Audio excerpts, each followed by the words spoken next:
Hey everyone, welcome to the Clydesdale Fitness and Friends.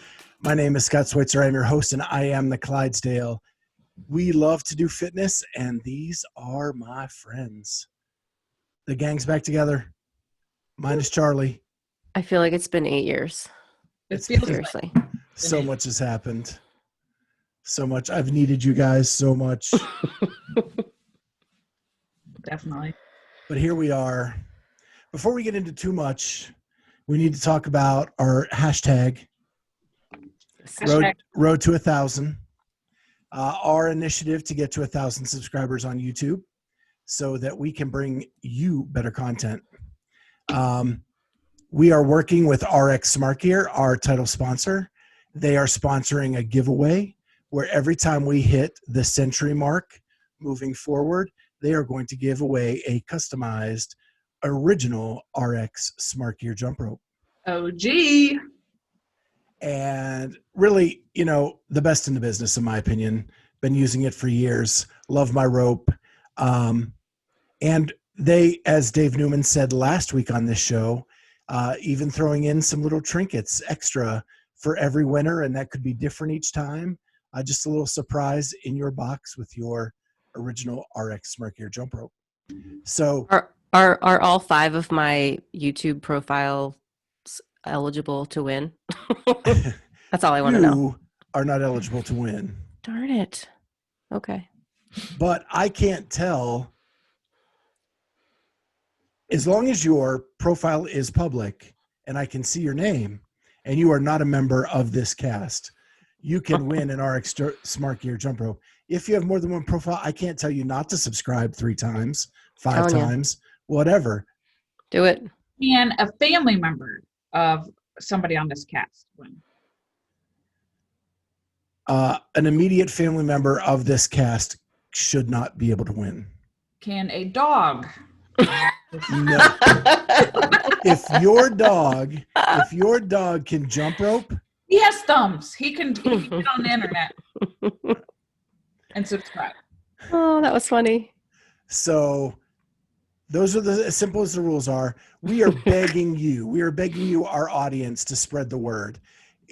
When we make a post on social media, share it out to your family and friends so they can see how to get involved. Tell your family and friends to hit that subscribe button. The faster we get to those century marks, the faster we get a rope out to one of our listeners. And so we are really close to the 200 person mark. Whoa. So maybe in the next week, if we get a good push from everybody. I think after this episode, it's going to happen. There you go. I love the optimism. But it's going to take sharing with everybody you know to hit that subscribe button. It's as simple as that. No cost, no charge, no fee. Hit that subscribe button so that we can get to 1,000 subscribers. And that would be awesome because we have big plans for this podcast. Once COVID is done, we want to go out on the road. We want to broadcast live from events. We need 1,000 subscribers to broadcast live. So that's the plan. I think we need to make sure that every single person we've interviewed on the show is also a subscriber. That should be like a new rule. Okay. Right? Like we're not going to release your episode until you subscribe. I wish we had that power. Could you imagine? We do. No. We do. We could ask at least. So anyway, moving forward into the news, we've talked about COVID, kind of putting a wrinkle into everything we want to do with this podcast. It's also across the country. Yeah, everybody take a drink now. Across the country, mandates, stay-at-home orders, curfews, you name it, it's being done across the state, and gyms are getting shut down again. Last week, we mentioned that CrossFit went in together with many fitness center people to form the the Community Gyms Coalition to lobby for a $30 billion bill to go to Congress, get approved to help gyms in need. And this is directly to gyms, not like what's been done before by the government, and actually will pay contracted workers during this time, which the other bill did not do. So it was in the morning chalk up this morning. the big push. And there's a link to be able to email your congressman, senator about this bill. Yeah, so and it's super easy. Like you click the link and you fill out your information and it goes to everybody. And I mean, I'm only in Delaware, so there's only like 3 people it goes to, but I've gotten like robo responses from all 3 of the, the congressmen and representatives from my state. So I know they got it. It couldn't have been easier to do. Yeah. So we encourage you guys to jump out and do that. We all are employed by a gym or own a gym, and this could assist all of us. It's part of our income and part of what kind of pays for us to do what we can do here. So we encourage you to do that and help those people out. And I think it's amazing that CrossFit has brought in other entities, people that were the enemy for so long, Orange Theory and CrossFit Mind Body, Orange Theory, Planet Fitness, Self-Esteem Brands, Exponential Fitness, and Zumba have all teamed together. The CEO and founder of Zumba is Eric Roza's business mentor. That's awesome. Could you imagine Greg Glassman even like sharing airspace with the CEO or founder of Zumba? I think it's awesome. I heard that on a podcast. I almost crashed my car. Yeah. Yeah. It's Planet awesome. Fitness. Right? Yeah, but here's what I mean. I get that, but like for me as a coach, I don't care. I'm so passionate about health and fitness that I don't care what it is that's going to keep you moving. Just whatever works. Pick something. If Planet Fitness is it, fantastic. I agree. Yeah, it's awesome. I think we all agree with that philosophy. It's the surprise that the CrossFit's embracing that we've known that would have never happened a year ago. Yes, I'm agreeing with you on that. Yeah. So make sure you get that link, get an email to your representatives so that we can get this bill passed. And speaking of Eric Roza, you guys are doing awesome giving me segues. He was on Talking Elite Fitness.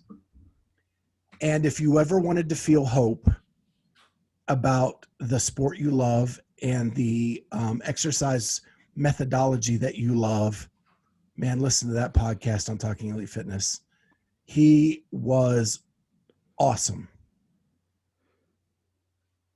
I haven't heard it yet because I've been in a little bit of work hyper-focus mode with the challenges that life is bringing us right now. But I know you did message me earlier this week and you were like, if you need some hope, you need to go there and listen to that. You texted me and said, I'm having a very bad day. And I said, if you want to brighten your day, listen to that podcast. Yeah. Kat, do you have any? I'll let you lead this one. I know you listen to it as well. Yeah, no, I just, I put on social a couple like tidbits that just got me going that I thought were hysterical. At one point in time, they were talking about the learning curve that, Eric Roza's been going through. And, I think Sean or Tommy was saying, clearly you're probably, past that point. And like, what have you learned so far? And he's like, listen, I don't want you guys to think that for a second that I'm not through this learning curve yet, because it's going to take a while. And Tommy or Sean said something like, it's like you're drinking through a fire hose. We've heard that analogy all the time. He's like, it might be filling up another orifice, is what he said. And I almost crashed my car. Like I was on the back roads of, coming home from the gym, and I could not believe he said that. It was hysterical. And the belly laughs that Sean and Tommy, made after that comment was great. He's just such a good speaker, and he just, I don't know, smart guy. You know how I feel about smart people. He definitely is so humble and so down to earth and just so relatable. It's just so refreshing to have him at the helm. It really is. Well, I think what's awesome is he just re-upped his level 1 for the first time in like 8 years. Mm-hmm. Interesting. To show that it is important and it is something that he should do.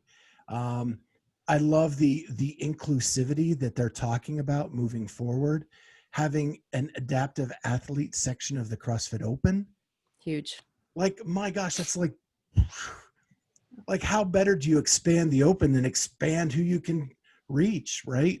Mhm. Like the thought processes that he goes through and he thinks about are at that, we knew he was a good businessman coming in, right? It's just at that level that you're just in awe of like the stuff they're coming up with. And he has to be surrounding himself with some pretty smart people.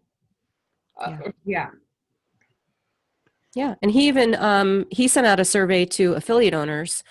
And he talks about this in the interview where, they have a lot of great ideas and things that they want to put their money into, but they're not really sure what a priority is for the affiliates. And they've never really gotten sort of collective feedback from the affiliates. So this survey went out and he encouraged everyone who got it to really fill it out because it's going to really drive the direction of where they spend their dollars. And we're talking things as diverse as my biggest concern is having people not be afraid of the virus and wanting to work out to I need a platform that's going to help me run my business. Like, and those two things couldn't be,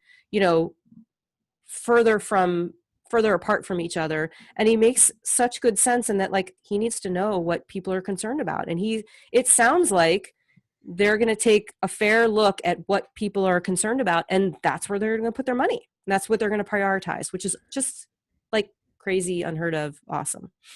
So the one thing that really blew me away, and it doesn't surprise me because he's a data guy, but it was to come up with like software to be able to know how many people you have in your gym, how long have they been with CrossFit, and it attaches back to CrossFit headquarters so that CrossFit has this data that then they can market themselves to people to get more money invested in, because they have hard numbers of, we have this many people, this is our retention, this is the average length of membership at a CrossFit affiliate. When you have those numbers and you can advertise to people about what you're doing and try to get more investments and try to get more people that want to market your program.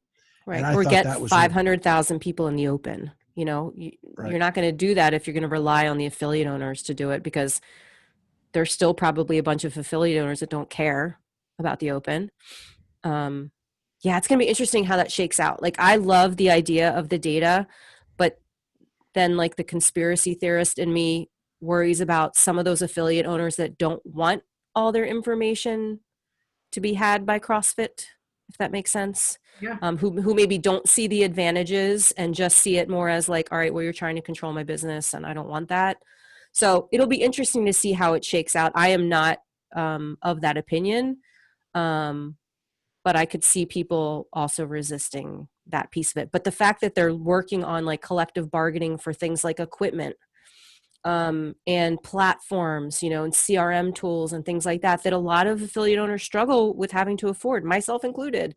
The fact that they're looking at, is a $3,000 affiliate fee right for every single affiliate? And maybe it should be tiered based on how many members you have, or maybe a garage gym that can't fit more than 2 people at once shouldn't have to pay $3,000 to be an affiliate, because like it's not like I'm taking away from these big boxes that are down the road. And if you have 1,000 members in downtown New York City, maybe right, you should pay more than $3,000. Yeah. And he did say, I do want to give him credit. He said, we have affiliates that have been running on their own forever and have figured it all out. And we have to walk that fine line of these people that are doing that and then the people that need our help. Yeah. And maybe it's a different agreement. Maybe there's a licensing agreement and maybe there's a like licensing plus agreement that people have, and that you've got that sort of a tiered level of support and fees and data and platforms and all that kind of stuff. And if you want to pay into it and use all that stuff, you can. And if you don't want to, you don't have to. Yeah. I'm loving it. The tightrope is going to be the people that probably need it the most are the ones that can afford it the least. Right. And so it's got to be that tiered kind of thing. But the data itself is valuable to CrossFit. For sure. So maybe, hey, we get your data so that we can use that and you pay less of an affiliate fee. Right. I don't know. We'll see. It just was exciting. Amazing listening to a very smart man espouse on the plans of the future. And it gave me so much hope. And the level of transparency is just so refreshing. That I don't even know that he owes us any of that transparency either. You know, as a CEO of a company like that, I don't know how much he needs to share, but it's very cool that he is sharing what he's sharing. Well, and even to the point of like, how smart is it for us to send people to Tanzania, and 3 people are close enough to be able to get to that L1 cert? Yeah, there's more people in the country that may want it, but they're still so far away from the hub, they can't get there. So what makes more sense? Like an online version to go to Tanzania, or us to send people in person?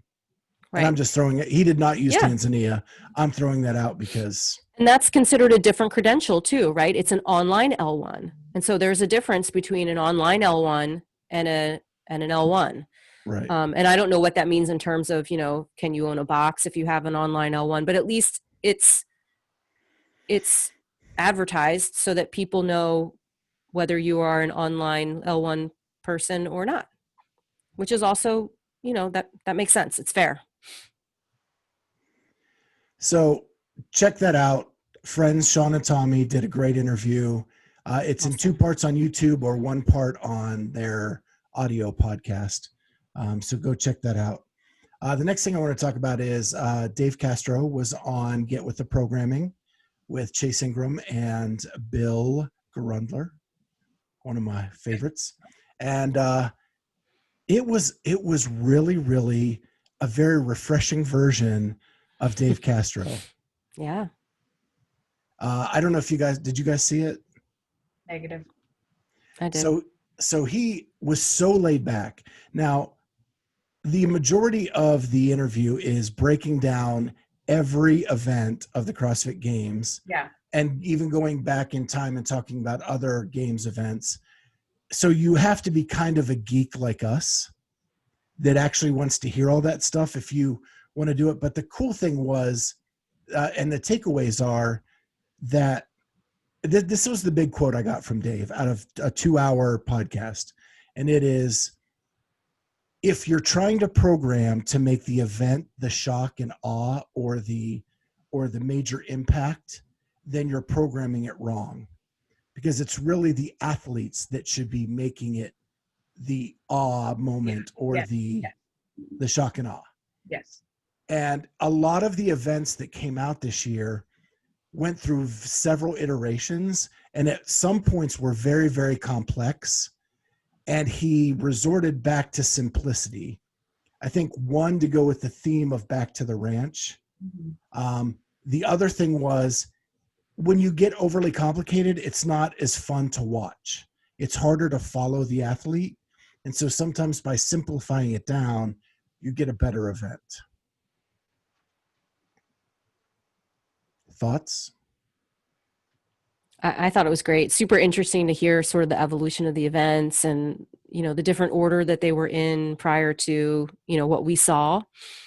The fact that he was so relaxed at the games too this year, as in prior years, where, you know, he's super, super hyper focused and has 8,000 things to think about. And this time, all he had to think about were the athletes, the events, and the judges. Mm-hmm. That was it. And the other thing is, when he started the programming, it was Madison with the full thing. Then it was Aromas to 30, and then down to the 5. And so it had to change to fit all that. And a lot of the stuff he said they did at Aromas, they could never do again with more than 5 people. Right. I like keeping the secrets of the reverse run the trail. Yeah. It like how it had to be at the end of the day, because if you give it a block longer than a 3-mile run, the athletes were going to know something was up. Yeah. And stuff like that. And I thought that was just really cool how he kind of broke that down, that he's been working on this for a year, and then he had to keep changing it depending on the venue or the amount of people that were going to be there, which was really cool. And then, just how relaxed he was in this interview was amazing. Well, I liked that. I like just making it simple. Like, keep it simple. Classic CrossFit. Doesn't have to be fancy schmancy. Yeah. The best explanation was Happy Star. Mm. That actually started as a CrossFit Kids seminar event for the kids to do after they were done with the day of seminar. And they wanted to come up with something fun to do at the ranch. Yeah. And so they had the kids run different distances, and it was an overhead squat.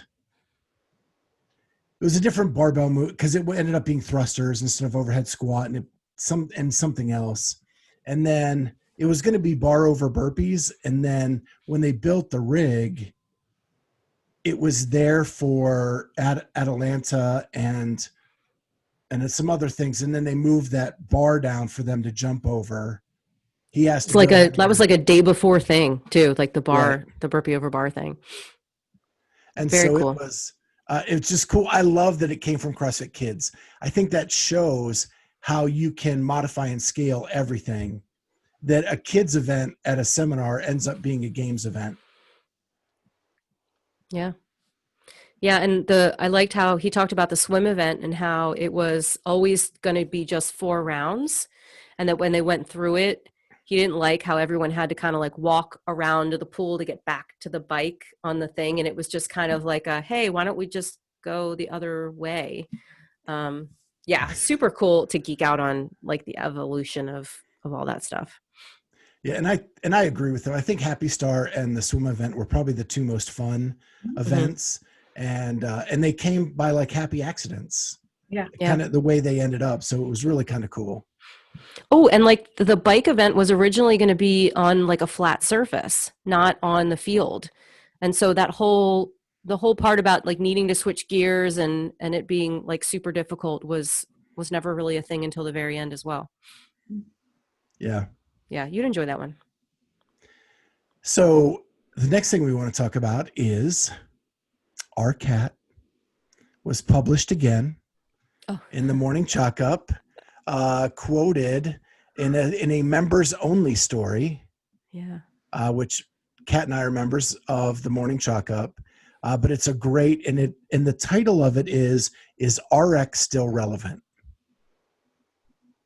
Yeah. So I gave a much more long-winded answer than what was published, as of course, Emily gets to pick and choose what she talks about, but it was basically the question was posed like, are you guys still RXing workouts? And I went into my whole, you guys know how I feel about RXing, my whole philosophy about how I don't program for my best athlete. I program for my average athletes because I think it's a real bummer to not be able to do anything that's ever written on the board ever. And we got into like a heated argument, not a heated argument, but a debate on the affiliate owner Facebook page, or people are like, I don't understand why you would do that. And I just kind of stuck to my guns and said, this is what I do. It might not be right for you, but it works for us. And, leave it at that. And then Emily reached out and, we got into like some more details about stuff, but it's all about me not calling burpees, because I literally have people that talk to their friends and say, oh, you should come and work out with Kat. It's great. Like, you'd love it. And they're like, she's going to make me do burpees. And that's like legit been an excuse for why 2 or 3 people have never come to my gym, because they're going to they think I'm going to make them do burpees. So I don't even call burpees. I call them something else. And when people do them after a month or 2, I like remind them that they've been doing burpees this whole time. Or like, they're like, when are we going to start CrossFit? This is a CrossFit gym, right? Are we ever going to do CrossFit? I'm like, you've been doing CrossFit. And they're like, I've been doing CrossFit. I'm like, yeah, that's what you've been doing. So. And I love that model that you scale up. Yeah. If someone gets better and better and better, then, hey, instead of doing what's on the board, you do a little bit more than and isn't that a different mindset of, oh my gosh, I'm getting good enough that I can do more than what's on the board. Right. Well, it's just like, teaching, you have to adjust on either ways to each student. And it's the same thing for an athlete. You have to know your athletes. You have to know your students to adjust, to challenge each one of them. Yeah. I just feel like we always put the burden on the less experienced athletes to have to modify their workout. And I would rather put the burden on the experienced athlete to modify their workout, because they're smarter, more experienced, and know the methodology better than somebody who's just starting out, and let them figure out, with my help, what they need to do to make it harder. Why do I need to burden all the people that are just scared to come in the first place and have to, oh, we're not going to do that. We're going to change it. We're going to do this instead, and this instead, and this instead. Like, that is not fun. They want to do what's on the board. And that's what they do. Yeah, I like it. I think you're reaching a market that is tough to get into a gym. Yeah, and I mean, like I said, I have a different avatar than a lot of people have. So, and so be it. That's fine. I think it also is nice because it takes the pressure off of those athletes, because I hear it so many times. Well, if I do it this way, my RX, and I'm like, Right. It doesn't matter. Right. What's your goal? Like, do you just want to get a good workout? Then what does saying RX really mean? I think there's stigma and that pressure. So congratulations. Thank you. To our cat for being published again. I do want to kind of promote the membership of the Morning Chalk Up. The stuff you get daily in the newsletter is really good, and I don't want to put it down in any way, shape, or form, but they are short form articles for the most part. When you're in the members area and you get an article, it is not short form. It is like reading an old fashioned magazine with a lot of details. I think your article was, if it was in a magazine, would probably be a couple pages. Yeah, they're beefy for sure. And his staff is so prolific. I mean, they put out a lot of content every day. It's quite astounding, the volume of information that comes out every day, at least for me as a Premier member that I get to see. Right. Me too. I love it. Yeah, you get to see everything. And if you have the app, or it opens up to a bigger section, and you get to go do coffee talks with Justin if you'd like. Mm-hmm. What is it, like $6 a month or so? I mean, it's negligible. It's not a lot. Yeah, I paid for the year. I think it was. Yeah, I did too. $60, $68, something like that. I don't know. But yeah, it's been definitely worth it. And I actually enjoy his coffee talks too. I think it's actually the best version of Justin during those coffee talks. So anyway, back to our podcast. And Sarah Sigmundsdottir has left Nike. Yes, yeah. What's up? What do you think? That actually came as a shock to me. Totally shocked. She is now signed with WIT. And WIT is more of an apparel company than a shoe company. Mm-hmm. And the article actually said that she is free to wear whatever shoe she wants. But her apparel will be WIT now. And there are only really two other athletes that are signed to WIT, and it's Jamie and Elliott Simmons. Yeah. So I don't know if that's a push for WIT to. So what do you think would happen if she wore Nike shoes? I think she plans to. I think she will, probably. Yeah. Because WIT sells Reebok and Nike. They sell it all. They sell Noble too. Do they sell Noble too? Yeah. So all right, this is going to sound mean. I knew something was coming. Did they have the desire to release her from her contract? That's a good reframing. I would say no, because sales aren't based on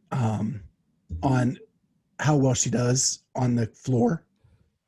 She is tied for the most followers of any CrossFit athlete on social media. So that means she probably has more reach than most of them. I feel like this is a loss. Show. I know, sorry. So this is like a loss for Nike. But I mean, because that's Nike, if we talk about brands and like notoriety of brands, you've got Nike and you have WIT, like, just to be honest, right? And so it just seems like an odd move.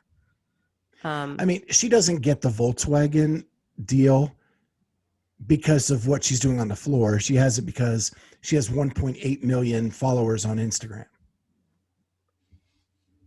Right, but that would be like, okay, so she has a deal with Volkswagen. I can't even think of, like, then it would seem weird that she would give up her Volkswagen deal to go get sponsored by Carvana. Right? Like, that just doesn't make sense to me. And again, I think she's awesome. It just seems weird to me. Like, I would love to know we the don't- economics behind it. And like, we don't the know how reason behind much all that. Wit wanted her and how Right. much they were paying her. It could be a very lucrative deal. Yeah. Hopefully. Yeah. Good for her. Guidance in making some of these business decisions. Well, Yeah, that's the other thing. And Wit started as kind of a coaching thing too, right? Like, Mm-hmm. so maybe they're going to get her a coach. That would be so nice. Somebody coach Sarah, please. I just wanted to say it before you did. So, No, that's very cool. so yeah, well, it'll be interesting to see how that goes. One thing that I'm going to talk about next is something that was just kind of interesting to me. And that was like the Mayhem crew went up to Fort Knox, Kentucky, Yep. and are hanging with the Chandler. Army Warrior Fitness team Yeah. and Chandler Smith. Now, we talked a couple weeks ago, maybe, where was Chandler going to go once he got out of the Army? That was 8 years ago. And yes, we said Mayhem, right? You said Mayhem very emphatically. I was Yes. hoping he was coming to work out with Christy and Patrick here in Polaris. That'd be nice. But I think it looks to be leaning a little more heavily on the Mayhem crew. That'd be so 'Cause cool. Why else would you have them all come up? Right. One, it's a great opportunity for the Army Warrior Fitness team to have that crew come in. But they jumped out of a plane, all of them, which is crazy. They all did workouts there. They all did kind of some drill stuff. They went to a shooting range. So there was a little mix of both, kind of getting the sense of what was going on there. I just thought it was a really cool thing and kind of leans it towards maybe Chandler heading to Cookeville. Well, I was on Chandler's story yesterday and I was kind of watching it, but not not fully paying attention. I was like, was that Rich? Like, Mhm. it was a quick, and then I and I was like, that's definitely Rich Rich. with the mustache. Definitely Rich. And then I was like, that is so cool, so. How about that? I would love for him to work out with them. He would be, I mean, he's so, I think he's so good anyway, but like that would just take him to another level. And I have to say, when I saw Rich again, because I follow Rich, but I have to tell you that, okay, I think Matt Fraser is an amazing athlete, but I just love Rich Fromming. I just love him. And it was really sweet. I like Rich too. Like, he just seems to be more of the open to the fans, and I don't know. We can save that debate between Thanksgiving and Christmas. Yeah, I got a lot to say about that. So Oh, okay. Let's. Yeah. Okay. And we have too much on the agenda to dive off in that way. Okay.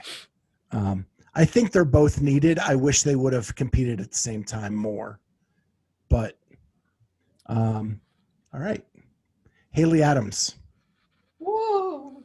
came out that she wrecked her ankle 2 weeks prior to the games. I think we all asked or texted or something about the tape on her ankle day one of the games. And then she has since released pictures of the ankle prior to the games, and it was ugly. mm-hmm. So I'm a little conflicted, right? Because in many sports, it's kind of the code to not blame your placement on an injury. However, seeing how bad that ankle was 2 weeks ago and seeing her finish as well as she did at the games, and I've had a sprained ankle that didn't look that bad, and I was out way longer. Yeah, I'm actually surprised that she didn't talk about it while she was there. Because remember, she let on that second night that she had a really bad night, like stomach pains and things like that. And she was really the only athlete that sort of showed her vulnerability, if you will. And I think we talked about it the last time. I said, like, that's probably a product of just her lack of maturity. Not that she's not super mature for her age, but just, in the sport. So the fact that she waited until after the games at least to come out with it, was probably better than her, divulging it on day one. Like, hey guys, look at me. and I'd actually watched Mayhem Monday, and Rich was telling her to let people know. Like Yeah. Okay. he's like, the games are Yeah. over. You didn't use it as an excuse in it. Like, just tell people, Yeah. you know. And so maybe she did it on his guidance. She's one tough cookie, man. Ooh. Yeah, because when you can't see the knobs on the side of the ankle, Yeah. and the That was skin is like- black and purple. That was like 38-week pregnant Catherine ankle. Yeah. Oh, Seeing how she did, I don't know how she could run on that at all. Pistols, no way. Right. now that was probably day one. She did have 14 days to kind of recover. So I don't know what it was that day, but I'm sure it wasn't great. Yeah. No, it takes ankles a long time to recover. Yeah. Forever. All right. Well, now we're kind of sliding into our personal, more fun stuff. And Kat and I actually released an episode for Beyond the Journal. Just want to let everybody know. It is Haley Marone. She had a journal story earlier this year. Yep. End of September. And it's a tough one. And I honestly, when we went into it, I didn't know how to even approach some of the topics, but she was so open about it. It made it really easy. And we were able to talk to her about some pretty serious stuff. And so she was actually sexually abused from the age of 4 to the age of 10. And how that impacted the rest of her life into her like 20s and maybe early 30s was very traumatic. And how she flipped that script is really, really amazing. So check that one out. And super raw, I mean, like it's still, she still deals with it. Right. And is doing really great. But, I can't imagine. So the part that impacted me a lot was that it was a family member who had done it. And part of the family did not believe her and supported the family member, and how that impacts a 10-year-old child. Yeah. Like that was unreal to me. Mm-hmm. And so I highly recommend that episode. Because she is so open and raw about it. And it got pretty deep. Yeah. And she's a total badass. Yeah. Yeah. So, she even tattooed her own leg. She was a tattoo artist for a while, and Kat asked her if she'd ever tattooed herself, and she picked up her leg and said, "Yeah, that one right there." I love it. That's cool. So yeah. But anyway, check that out. It's awesome. It's on our YouTube channel that you can see this, as well as its own audio platform, Beyond the Journal, with the Clydesdale and Cat. So now I just want to check in with you guys. It's been 8 years. A long 8 years. So how are things? Kat? Go ahead. 8 years. It's been a while. Well, let's see, the roller coaster of things. So another death in the family. My stepmother died suddenly. Complete shock to our entire family.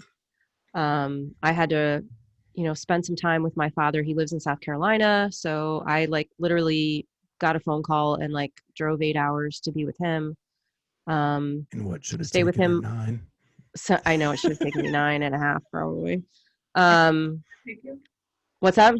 Wait, it should have taken you what? 9.5 How long? Did hours. 8. It's all good. Yeah. So that, that sort of threw us for a loop. I was out for a week, no clients, that kind of thing, because I'm my own coach here. So I don't have coaches that work for me or anything like that. So had to do that. I did find a gym down there, and it was awesome. Shout out to CrossFit Crescent Coast in South Carolina. They were awesome. They did comp train, which was really hard. I'm not used to it. But I went 4 days. I went Monday, Tuesday, Wednesday, Thursday. And I wouldn't have gone if the people weren't as nice and, open and welcoming as they were, because the workouts really sucked. But it was good. So I did that, came back. I I'm trying to think of what else like is going on. We are supposed to go to Florida on Saturday for a week on vacation. I think we're still going. So we'll see. I don't know if Delaware will let me back in once we come back, but maybe it won't be so bad getting stuck in the Keys of Florida. So yeah, we're staying in Almirada, which is halfway between like Miami and Key West. Okay. So it's like on the way down, it's like Key Largo, Almirada, Marathon, and then Key West is down there. We'll go to Key West for the day, but it didn't seem like a fun place for the kids for us to stay, with teenagers. So we're just staying at this resort. They have a pool, there's a beach. Teenagers will like native place. Yeah, right. Especially my teenagers. Right. So we'll see. So I'm just geared up for that now. I'm like trying to pack. I have no clothes that fit me, summer clothes, and it's cold here in Delaware. So I don't know. I told everyone, I'm like, I'm just wearing a bathing suit cover up and we're going to just stay in the hotel for a week. It's fine. That's that. Okay. Amy? I'm emotionally and physically exhausted. I have whiplash. Part of that is just being a business, being a business owner and having to make tough decisions that, is this for the safety of children and for adults and, the staff. So I've been stressed with that as far as COVID is concerned. I've been stressed about, are they going to close the gym? Because I'm worried about that for my own mental health. So right now things are pretty gray in our area, meaning that they are making strong recommendations on stuff, but not necessarily closing any things. So like we have a curfew issued, which means that COVID can't happen between the times of 10 p.m. and 5 a.m. I don't know if you know that, it's nocturnal. Not possible. So just kind of emotionally like exhausted from that whiplash of like anticipating what the announcements are and then making adjustments and making plans and trying not to be personally freaked out by stuff, which I'm really not personally freaked out about me personally getting it. But as I was talking to Scott earlier, it's more so the burden that if I were to get it, that it places on other people and for the people around me and wanting to keep everybody else safe. So I'm just trying to get through each day with it. Yeah, so Corey's coming back on Saturday. Oh, again. That's for Thanksgiving, right? This was the plan. They were to come home at Thanksgiving and not go back until next semester. So we'll get back to that in a second. But so I went back home for my dad's memorial service before last week's episode. And then I had to go to the doctor and my legs were really hurting. And here from the travel, my legs swelled up and got bruised because nothing can go right in 2020. Got bruised inside the casts that they had on my legs. So they've been trying to put different stuff on it to get it to kind of heal and not squeeze so hard that it hurts. But basically what I did all last week was drink so much water that I just peed and peed and peed and peed. And all the swelling is out of the legs now. And so the pain has really dissipated a lot. I also started to work out again last week. I kind of complained to Amy one night, like, this is the hardest it's ever been for me. After that PICC line in my arm, like it hurts so bad the next day after every workout. So I've done 2 last week, 2 this week, and I'm trying the street parking stuff, which I actually am really kind of enjoying quite a bit. And they have a sandbag option, which I love sandbag work. And so that's been fun. I don't do that every night, but I'm really going low weight and not trying to push, maybe decrease the numbers a little bit just to try to get myself back in. And today for the first day, I don't feel so bad. Good. Upping vitamins, like trying to get rid of all the junk in my body and just lots of water, lots of vitamins, trying to do the best I can there. And I'm actually going to give up drinking till at least Christmas. Nice. Christmas will be tough depending on what we can do and what we can't do. But I just think my body can't take that and working out right now. Sure. Oh, give yourself a chance to heal and get better. I had my first beverage since Indiana. My first alcoholic beverage. Did I drink it? Yeah, I did. I had an Orange Crush at brunch on Sunday with a girlfriend of mine. Went to brunch. Orange Crush. An Orange Crush. Oh, it's like vodka and freshly squeezed oranges. And I don't know what else, but it's like a Dewey Beach special thing. Dewey Beach is a beach in Delaware that is super cool and has a lot of alcoholics in it. So lots of drinks. But I ordered some goat wine, the Shearston. I found my buddy who lives in Pennsylvania, because they don't ship to Delaware, is going to receive it for me. Nice. So just to finish back to the Corey coming home Saturday, I've been almost anxiety ridden about having to carry the stuff up and down the steps as bad as I have felt with these workouts. And we have to take everything home because they are deep cleaning everything. So it's like we have to move her all out and then back in January, maybe. Hopefully. And then the last thing is, it is Movember, and you talked about Rich with the mustache. I have not trimmed for all of November, and it is driving me bananas. But I could help out Santa Claus come. You're looking like it. You're looking a little white right there on the beard. It's a lot white. It's a lot. It's a lot white. A lot white. Yeah, I haven't seen it that white. Yeah, it's thick. You are over 50.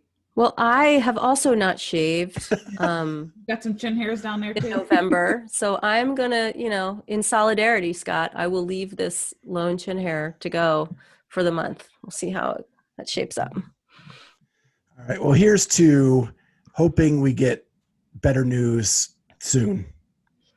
Because like Amy said, it's not connected to 2020, but good gravy. Like, we've lost family members on this podcast. We have seen dramatic shifts in the way we can do things. And so, yeah, let's hope that changes soon. None of us have gotten COVID. True. Just saying. True. Charlie too, right? Nope. Nobody. Not gone. So let's go to our stupid questions and have a little fun. Oh, shoot. Okay. So what is your favorite food that gets served traditionally at Thanksgiving? And traditionally meaning at your home. So it can be whatever gets served at your home. What is that thing that you look forward to the most on Thanksgiving? Kat? Green bean casserole. Is that a Delaware thing, or do people know about that? It's a Pennsylvania thing for sure. So you have to make it with the French green beans. Yep. And my mother makes it with cream of chicken soup, not cream of mushroom soup. Oh. And of course the the fried onion thingy-madoodles. So yes, all the time. I can eat it cold. Love it. Amy? Okay, mine's gonna gross out people. We always have a traditional stuffing, and then my family, like my growing up family, makes oyster stuffing. Ooh, that sounds good. I love it. It's basically oysters, crackers all smashed together with half and half and butter. That's basically what it is. And it tastes fabulous. Do you stuff the bird with it or no? No.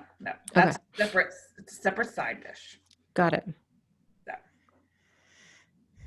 So I am all about the traditional stuffing. Mm-hmm. I want it crispy on the edges, soft in the middle. Yeah, it's a recipe that I know it that at least came from my mom, maybe probably further back, that I make to this day. And it is so freaking good. But I do have to say this, the one thing I hate is turkey. Yeah, I'm not a big fan. I could do without the turkey too. I just want the sides. So I am going to try to smoke a turkey this year. Cool. For the first time ever. just because that roasted turkey is so freaking dry. Yeah. So maybe if I smoke it, it'll keep some juice to it. Yeah. And we're going to be living out of a hotel on Thanksgiving. So I have no idea what Thanksgiving dinner is going to look like. We have no plans so far. And then they'll close all the restaurants, and then you'll just Right. have Seriously. saltines and coffee. Grubhub. If my kids had their way, we'd go get sushi. So that's probably what we will do. That would be my daughter's pick. Yeah. All right. So here's the serious question of the stupid questions. During this crazy year, what are you most thankful for? Amy? My family. Of course. You got to get Schmoopy in there somehow. Schmoopy had a football season on his senior year. That's what it is. Schmoopy's football season. What about Natalie? She needs some love on the podcast. I love Natalie. Wait, you have a daughter? I do. I'm kidding. I do too. Actually, no one would know. We just had her banquet last night for cross country. It was virtual, but we had our family together, and then they all had these little boxes that they got to unwrap while we were watching the virtual awards thing, and she got the Scholar Athlete Award. Awesome. That was exciting. Kat, what are you most thankful for? My puppies, of course. All three of them. My doggies. We had a close call with Bumper today. He had to have a abdominal ultrasound because he's been losing weight. He went from 102 pounds to 88 pounds in like 6 months. Sorry. And so I drove him to the ultrasound place today, and he's got his little shaved belly, and he's fine, totally fine. They didn't find anything wrong with him. So the next up is like food allergies, which is like the best thing that it could be. So my puppies, because I've been home so much and everyone else has been home and they've just been around and they're just the best. They make me so happy. So what happens to the puppies next week? We have a family member that's going to stay at our house, which is perfect because there's no way I could afford boarding for 3 dogs. It'd be way too expensive. The house will be nicer when we get home than when we left it. Like she's that good. Yeah, if I took my daughter out of my house for a week, it'd be better in a week too. Yeah, right. True. No, thank you, Karen. She does a great job. And the dogs love her and she loves the dogs. So I am most thankful for you guys. Aww. I mean, I love my family too, and I'm thankful for them. But, you know, this podcast has been awesome through this COVID thing. It has given me so much. And all the guests we've have been awesome. For real. And to open up and share their stories with us, you know, like, right. And it's to go from, I think that first month we had a total of 60 some downloads last November to where we are today has just been a cool ride. We've gotten to know like people around the sport that actually know us by name now. Like it's been, and I don't think it could have happened if COVID didn't happen. I agree. You know, so I think it's like my one blessing during this year that a lot of things didn't happen. This happened for us. And I don't think it could have happened any other way. And just to let you know, we got our 51st country today. Ooh, what was it? Nepal. Ooh, fancy. So welcome all you listeners from Nepal. Welcome. So cool. That is so cool. So yeah, it's like that. So like, how is that even possible? are you saying that I can put on my resume international podcast co-host? There you go. There you I go. feel like a big deal. I do. It is a very big deal. All right. Love So it. we're done with those questions. And now we have to announce our next 2 guests and maybe 3. I got to get your opinion because we're not Yeah. going to be back together until Do the it. following Wednesday after Thanksgiving. Yeah. So there'll Do be it. 3 releases between now and the next time you see our beautiful faces. And so this Monday night, Kat, you want to take this one? You're doing the production on it. Yeah, Monday night. What did you say Monday night? This Monday night. Monday morning. Monday. I don't know. Just like the second fittest man in the world, Samuel Quant, maybe. Actually, yes, Samuel Quant. Monday. Cool guy. And his baby. Oh yeah, his baby joins us for the first 15 minutes. Yeah. So that's if you just want to see a cute baby, you get that for 15 minutes. I don't know if any of these other podcasts that have interviewed him has had his kid in there. Has allowed the baby. I missed that one too. I'm so bummed that I missed that recording. So, boo. So, Amy, do you know what Wednesdays is? I think so. Does it start with a J? It does. Yes. Okay. CrossFit OG. He's one of the best movers in CrossFit. Long time staff, James Hobart. Love it. Yeah, so that was awesome too, to talk to one of the OGs of CrossFit. Three-time team games champion on 2 different affiliates. And affiliates are coming back now next year for the team's part. So got to live in the place you compete. So that was awesome. And then the following Monday, so giddy. I saved this one for me. Okay. So one of my favorite people in all of CrossFit, can't believe we got this person. And it has a Cookeville connection with our Wednesday guest, but it is Tasia Persevich. Awesome. Haley's coach at the games this year. We talk about that. We talk about kind of her journey from birth to CrossFit and how that kind of happened. And gosh, it was so much fun. And gosh, made my day. Yeah. This was before she fell out of an airplane on purpose. Right. It is. Yeah. Yeah. We actually left that interview with like half of my notes not even touched. And then she jumps out of an airplane since the interview, and we could have talked about that too. So yeah, she's so easy to talk to.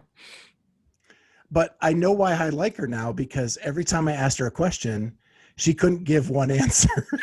She did. Amy, you would have died. It was great. Yep.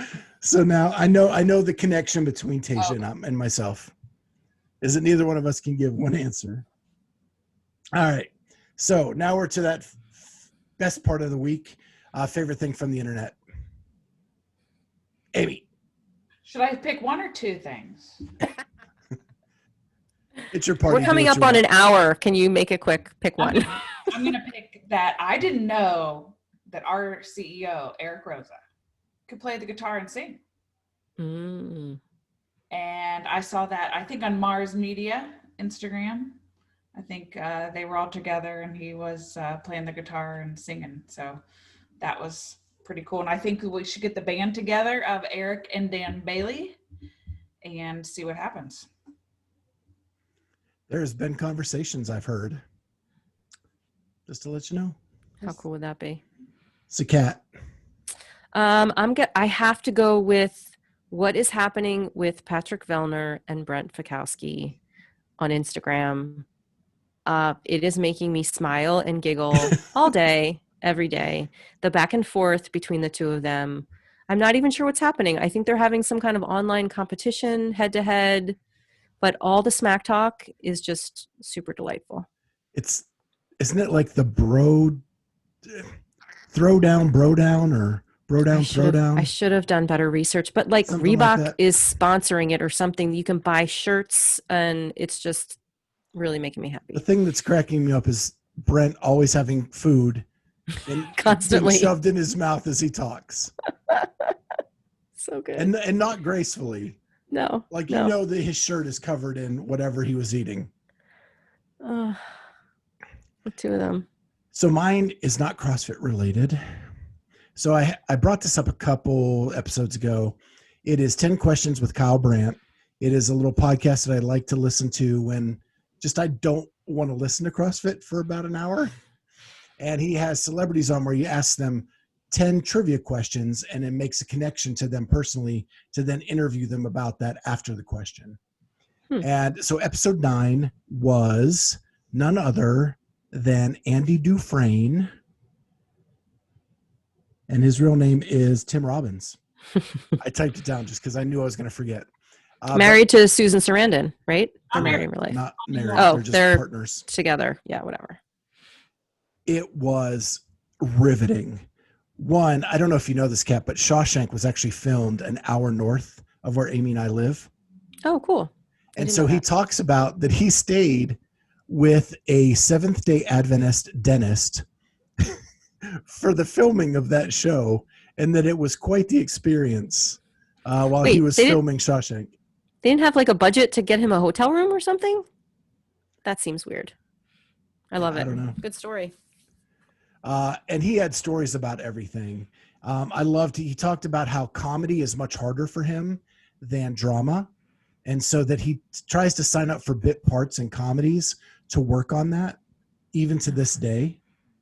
Working on your goat, right? Like us CrossFitters do. But it was just a really cool hour of him just storytelling about all the stuff he's been through. Guy's won a couple Academy Awards, hanging with Susan Sarandon forever. He talked about throwing out the first pitch at baseball games. I remember that. And not wanting to disappoint the crowd because they expect him to be Luke LaRouche. Yep.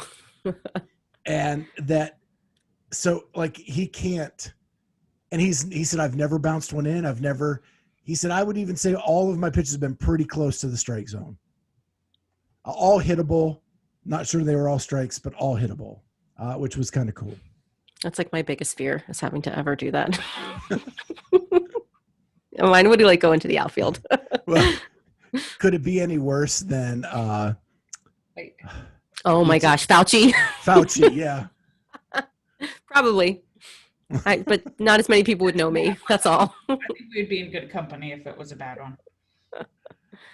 All right. So that is this week's episode. We want to remind you one last time, #road to 1,000. Hashtag road to 1,000. We really want to get those subscribers up so that we can bring you better content. Michael Andrak, tell your whole family to be subscribers. Yeah, there's no excuse. Not just Michael, everyone that listens. Right. But please specifically tell Michael. your whole family. We want your family, your friends, your doctors, your lawyers, whatever, tell everybody. And who knows, maybe they fall in love with our podcast. They could. Probably. So with that, make sure you like, subscribe, comment, hit the notifier so you know when we're putting out some new content. We love the comments. They've kind of slowed down a little bit. I'm a little disappointed with some of our regulars because the comments, come on, Jackson, they mean a lot. We love interacting with you guys, whether it be on YouTube or social media or wherever you can get in touch with us. Amy, say what you're going to say. What are you going to say? Bacon, you too. We need some comments. You've been a little slow lately. Yeah. I think the most recent one was Sherry Schweitzer. I was going to say, Sherry doesn't disappoint ever. Right. So we need everybody to start commenting and subscribing and doing all that stuff just to help us out. We've been blowing up the last couple of weeks and we are so happy about that. We got really good interviews at really the right times and had a couple quick blow ups. Our episode, not to brag, but one of our episodes last week in 10 days became our 4th highest rated interview ever. Very cool. So, and another one was not far behind. So that has been freaking awesome, to say the least. And with that, we'll see you next time on the Clydesdale Fitness and Friends. Bye. See ya. Whoa.